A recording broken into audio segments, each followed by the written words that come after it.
Alors juste pour ceux qui débarquent, donc qui ne connaissent pas forcément Delphi, j'ai plein de ressources. Alors Delphi, il y a une version Community qui est gratuite, Community Edition. Vous avez là-dessus une formation vidéo de 60 heures à peu près qui explique tout pour programmer avec Delphi éventuellement. Et aussi un truc, petite présentation que j'avais faite en 2021 à l'été. Je ne sais plus faire de calcul. Hop, c'était l'été, ça doit faire 1 an et demi, un peu plus d'1 an et demi, avec des petites sessions de 1 ou 2 heures de présentation de fonctionnalités.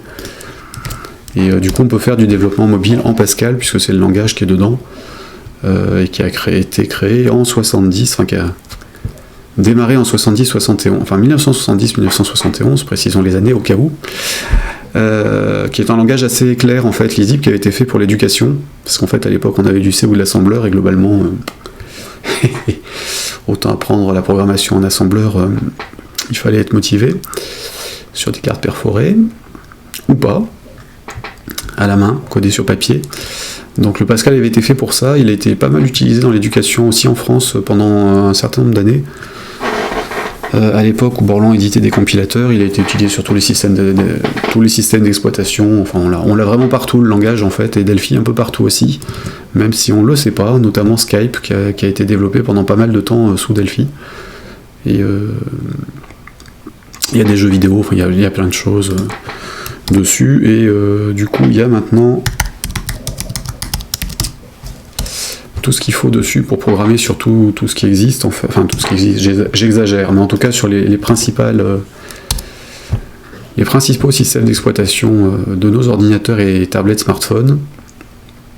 Sinon, si vous restez sur du Pascal, il y a aussi Free Pascal Compiler avec Lazarus et d'autres qui font toutes les plateformes, y compris des consoles de jeux et des choses comme ça. Et là sur Delphi, il y a aussi un environnement Community Edition gratuit, si vous voulez l'essayer et puis travailler dessus, ou la version d'évaluation complète de la dernière version sortie il y a 2 jours.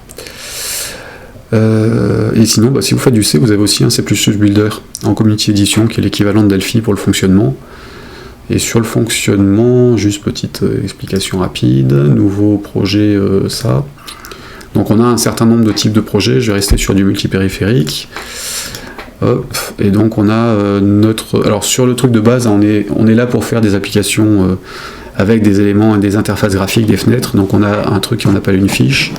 Là les différents composants qu'on peut mettre dedans, le classique, edit, bouton et ainsi de suite. Hein.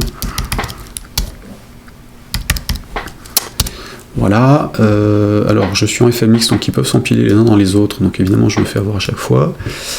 Hop, donc on positionne nos trucs à l'écran comme on veut, ou avec des systèmes d'alignement automatisés.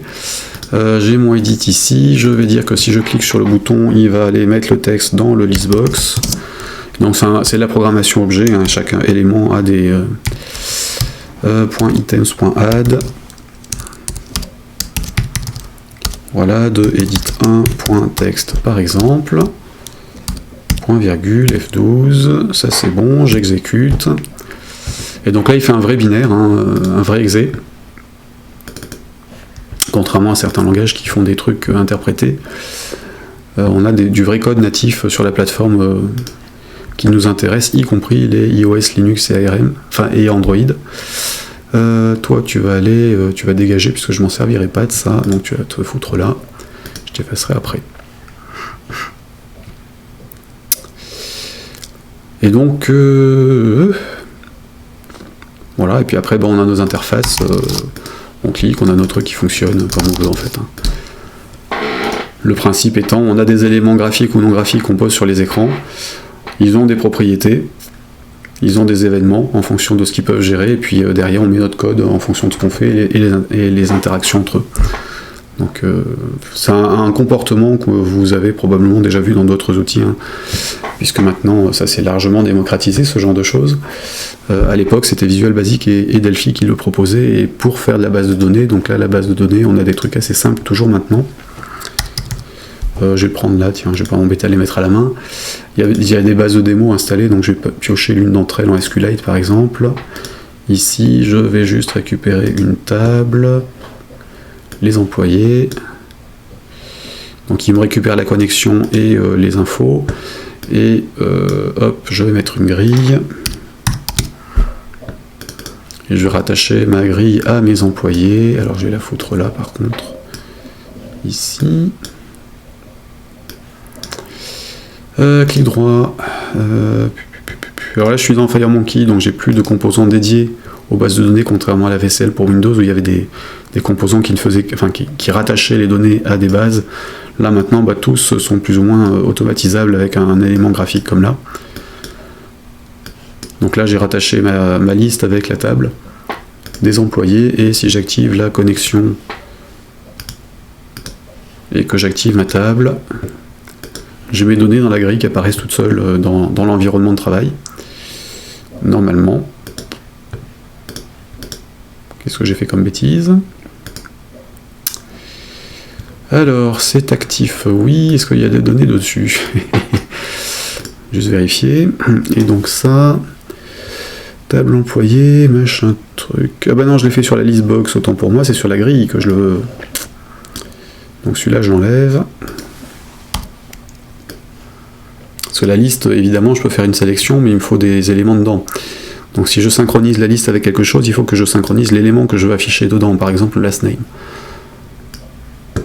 Et donc j'ai bien mon truc.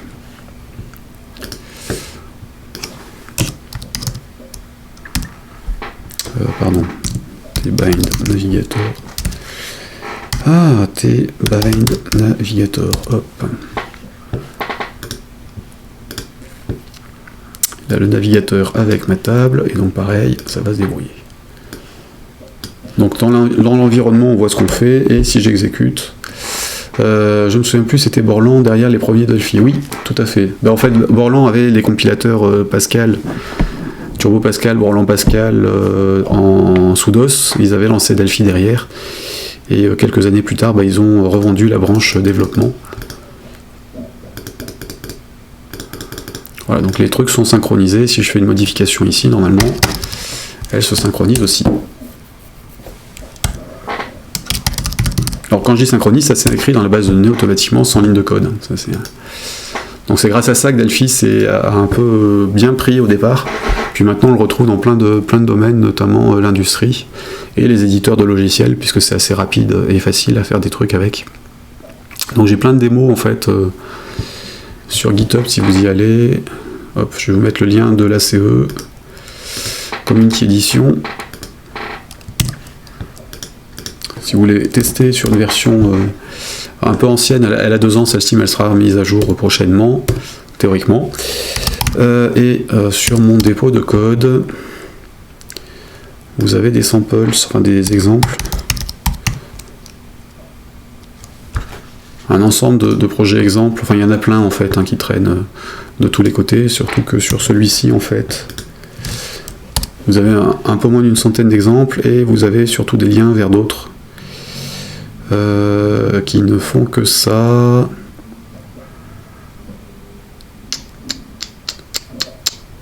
Je l'ai mis où? Oui, bon, pas celui-là. C'est bizarre, j'ai pas fait de lien. Bizarre. Et donc celui-ci, en fait, ce fichier recense plein de dépôts d'exemples.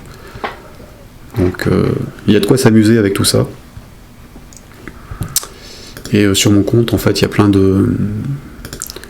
des jeux vidéo, enfin des petits jeux vidéo, des sources de jeux vidéo et d'autres trucs que j'ai publiés, des petits logiciels qui peuvent être utilisés sur plein de choses.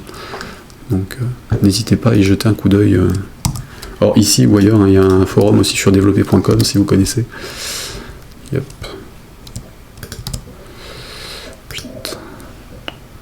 En français. Ici. Après c'est vrai qu'en France il est moins utilisé qu'à l'époque, parce que forcément le flottement quand Borland a arrêté, ça a été un peu le bordel. Donc c'est toujours très utilisé à l'étranger, un peu moins en France, mais il y a toujours des recrutements ponctuels dessus, et puis il y a des départs en retraite qui se préparent, dont un ici, et donc il faudra toujours des gens derrière pour assurer le développement des trucs qui suivent. Donc voilà. Et de mon côté, je fais un peu de dev en ligne. Enfin là, cette semaine, tous les jours à partir de 14h, et la semaine prochaine aussi. Et puis de temps en temps, je reprends des trucs comme ça ponctuellement sur du projet en ligne, donc si vous voulez jeter un coup d'œil et en discuter, c'est open. Retirer ce projet. Alors, ah oui, et puis dernière chose, j'ai plein de rediffusions alors sur YouTube et ailleurs. Mais je me demande bien de qui tu parles pour la retraite. Oh, je sais pas du tout, Serge. Je n'ai aucune idée. C'est pas du tout localisé dans les 100 mètres autour de toi. Les technos un peu vieilles, il y a de la pénurie de connaisseurs qui s'installent. Oui, en fait, je fais essentiellement de la formation. Enfin, essentiellement. Je fais plein de trucs, mais c'est vrai que je me suis j'essaye de faire essentiellement de la formation en ligne et en entreprise. Et c'est vrai qu'il y a régulièrement des demandes sur des étudiants, enfin des étudiants, ils ne le sont plus, mais en fait des jeunes embauchés pour les former aux bases de l'environnement ou pour du recyclage de développeurs qui s'y mettent parce que la partie multiplateforme est quand même très pratique pour faire des développements iOS et Android avec une seule base de code, une seule vraie base de code, contrairement à d'autres environnements où il faut bidouiller des trucs. Et là, la plupart des choses sont quand même disponibles de façon commune, en standard. Et puis derrière, ça fait du vrai binaire, donc ça fait des vrais exécutables par rapport au système. C'est pas des trucs encapsulés dans autre chose, plus ou moins bien foutus, avec des temps de réponse foireux. Et contrairement à Electron, ça fait des vrais applis, donc ça fait pas des trucs qui bouffent de la mémoire pour rien. Je dis ça comme ça. Après, chacun va voir ce que c'est Electron. S'il connaît pas, vous pouvez vous amuser autour. Mais effectivement, on est limité par les compilateurs. Hein. Windows, Mac, iOS, Linux, Android. J'ai fait les 5 qui sont fournis selon l'édition. Et puis après, évidemment, on fait un peu ce qu'on a à faire derrière. Tout est en clair, c'est du Pascal. On a les sources des librairies qui sont fournies. Mais ça reste un outil propriétaire pour le développement.